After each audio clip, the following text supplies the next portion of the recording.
gis nga yaa xam man maa leen mag j'ai 65 ans 21 ans laa jëkk am million jàkkaarloo naa ak socialiste yi xeex ak ñoom ci Tanor ba falu 98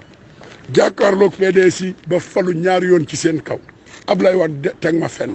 ma xeex ba fal Macky Sall gisuma leen yéen bi may xeex 7 régions laa def ak moom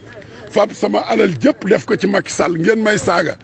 danaa Dakar seen ndey yéen ñëpp benn par benn sàcc yi nekk ñi ministre directeur ku mel ne Farba jaay suuf si di lekk danaa xarfal seen bay maa ñëpp ndeyam. mais yaa xam nga depuis quelques mois dëgg la mais da ngaa yàq sama der fenal ma ci ay rajo ci loo xamul dara ma bàyyi la nag ba mu jot ndax yow bi may wax ci affaire gerte gi Farba Ngom miy wax dañ koo jox gerte mu jaay ko Moustapha Niass Cheikh Seck ay meeru jabaram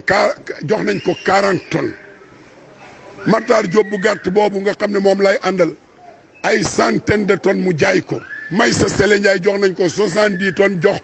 Sele ma nekk fële 10 tonnes yow joxuñu la wax naa la ko nga toog di ma saaga di wax lu la neex ma toog ba léegi nag may ñàpp sa ndey te doo ci man dara damay Dakar sa ndey demal ci procureur sa datam ndey pour ma bàyyi la da nga dem weddi li nga waxoon ci rajo télévision bi yaag Farba mbaa da nga ñëw sukk sama kanam puub xam ne duma sa moroomam baay duma sa moroom maam sa askan wépp sama dàll leen gën ndax damay werd di jaamu yàlla te duma naan sàngara duma moy te duma fen te ragaluma Macky Sall mënumaa ébranler Marème Faye mënumaa ébranler dama àndoon ak ñoom ci ngor léegi xeex bi déclenché na dañu xool ba xam fan lay mujj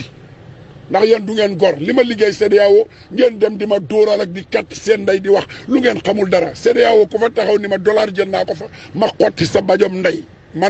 man Afrique gi maa ci gën a clean waaw Macky Sall maa ko gën a clean ay ministre maa ko gën a clean Macky Sall mi ngi traîner des casseroles mook ñi mu àndal boo ma tuddee ma xotti sa datam ndey xadeet sexal la ko ci mbedd mi sa lëfal ndey yaag Farba